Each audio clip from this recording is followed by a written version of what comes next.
రక్తంలో కడగబడ్డారు. నా రక్తం చేత మిమ్మల్ని కొన్నాను, నా రక్తం చేత మిమ్మల్ని కన్నాను. మీరు నిబంధన చర్యలు. ప్రార్థన లేని వాళ్ళు చేసినట్టు మీరు చేస్తే వాళ్ళకి మీకు తేడా ఏంటి?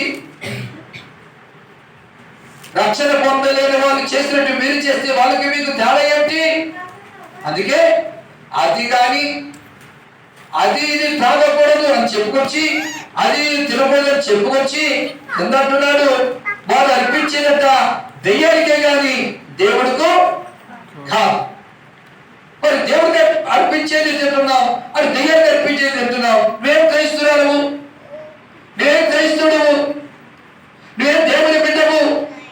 కానీ పౌలు గారు కొద్ది సంఘంతో మాట్లాడాడు. సంఘ బిడ్డలారా, సంఘం ఎలా ఉండాలి, రక్షణ పొందిన ఎలా ఉండాలి, మారుమనస్సు పొందిన ఎలా ఉండాలి, యేసు ప్రభు దేవుడిని అంగీకరించినటువంటి వాళ్ళు ఈ క్రమంగా ఎలా ఉండాలని హెచ్చరిక చేసి గర్జించి వాక్యపు వెలుగులోకి నడిపించాడు. అదే విషయాన్ని ఈ రోజు దేవుడు మనతో మాట్లాడుతున్నాడు. ఇలా చూడండి, చచ్చిపోయిన శవానికి దండాలు పెట్టి కొబ్బరికాయలు కొడుతున్నారు. ఆ కొబ్బరికాయలు కొట్టింది సమాధుల కాడ పలహారం పెడితే చాలా మంది తినేస్తున్నారు. మీరు తినకూడదు, తినకూడదు. చచ్చిపోయిన తర్వాత కొంతమంది దినాలు చేస్తున్నారు. మా బంధువు అని, మా బాబాయ్ అని, మా అన్నయ్య అని, మా తమ్ముడని వెళ్ళి మీరు తినేస్తున్నారు. అక్కడ ప్రార్థన ఉండదు, ఏమనదు. అది అపవిత్రంగా ఉంటుంది. ప్రవచనాలు వాక్యం ద్వారా, ప్రార్థన ద్వారా అది పవిత్రపరచబడ్డది అంటున్నాడు. మరి అక్కడ పాస్టర్ గారు వెళ్ళి ప్రార్థన చేశారా, వాక్యం చెప్పారా? ఏది లేదు. కానీ అక్కడికి వెళ్ళి ఏం చేస్తున్నావు? తినేస్తున్నావు. ఏది నీ క్రైస్తవ జీవితం? ఏది నీ ఆత్మీయ జీవితం? శాతం గారు నిద్రపోవు కడిజలు ఒక క్రైస్తవ బిడ్డలు ఇల్లు ఓపెనింగ్ పెట్టుకున్నారు. మీ దానికి వాళ్ళు చాలా మంది కూడా అక్కడికి వచ్చారు. నేను అక్కడికి వెళ్ళే సమయానికి పత్తిని కదా, ఆ దర్వాజా కాడ కుంకుమ బొట్లు, పసుపు బొట్లు పెట్టి దండం పెట్టి కొబ్బరికాయలు కొట్టారు. ఈ కొబ్బరికాయలు కొట్టింది వాడు తీసుకెళ్ళి ఆ బలవలు వేశాడు. అది తినొచ్చా? ఏమంటే తిమ్మది గారు తినొచ్చా? తినొచ్చా? మరి తినేశారు మీ తాను వాళ్ళు. మరి ఏం చెప్పాలి? నేను తినకుండా వెళ్ళినందుకు నా మీద నేరం మోపారు, బంధువులే నింద మోపారు. కానీ తిన్నందుకు అక్కడికి వచ్చిన ఏమండి ఇద్దరు సేవకులు కూడా చచ్చిపోయారండి.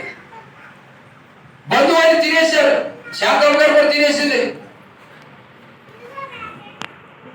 ఎందుకు విషయం చెప్తున్నానంటే, మనం చేసే ప్రతి పని దైవికంగా ఉండాలి, వాక్యానుసారం ఉండాలి, యథార్థం ఉండాలి. కాబట్టి అది ఇది తినకూడదని చెప్పాడు, అది ఇది తాగకూడదని చెప్పాడు. ఒకటే తినాలి, ఆ రొట్టె తినాలి, ఆ ద్రాక్షలు తాగాలి.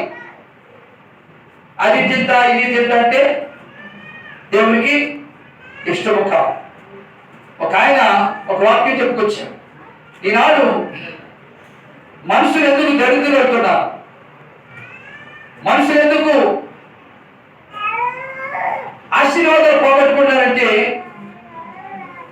దేవుడి సొమ్ము తిని, ఏదంతా తిని, దేవుడి సొమ్ము తిని ఉద్యోగాలు పోగొట్టుకునే వాళ్ళు కొంతమంది, దేవుడి సొమ్ము తిని వ్యాపారాలు నష్టపోయే వాళ్ళు కొంతమంది, దేవుడి సొమ్ము తిని భూపట్టంలో నష్టపోయే వాళ్ళు కొంతమంది, దేవుడి సొమ్ము తిని వారి చేతుల కష్టార్జితాలు కూడా కోల్పోయి బలహీనులై బాధపడే వాళ్ళు కొంతమంది ఉన్నారట. ఎలా అంటే దేవుడు ఆదాముతో అన్నాడు, అన్ని వృక్ష ఫలాలు తిను, ఏదేనులో ఉన్న వృక్ష ఫలాలు తిను, ఆ మధ్యలో ఉండే మంచి చెడుల తెలుగు వృక్ష ఫలం తినొద్దు అన్నాడు. తినకుండా ఉన్నంత కాలం, ఏదైతే తినొద్దన్నాడో తినకుండా ఉన్నంత కాలం మంచి వృక్ష ఫలాలు తిన్నాడు. ఏసీలో ఉన్నాడు, చక్కని ఏసీ, రోగాలు వచ్చే ఏసీ కాదు, ఆరోగ్యం వచ్చే ఏసీ, చెట్లు నీడ, ఏమిటి చల్లటి నీడ ఉన్నాడు, చక్కగా ఉన్నాడు. ఆదాముకు పులులు లోబడ్డాయి, సింహాలు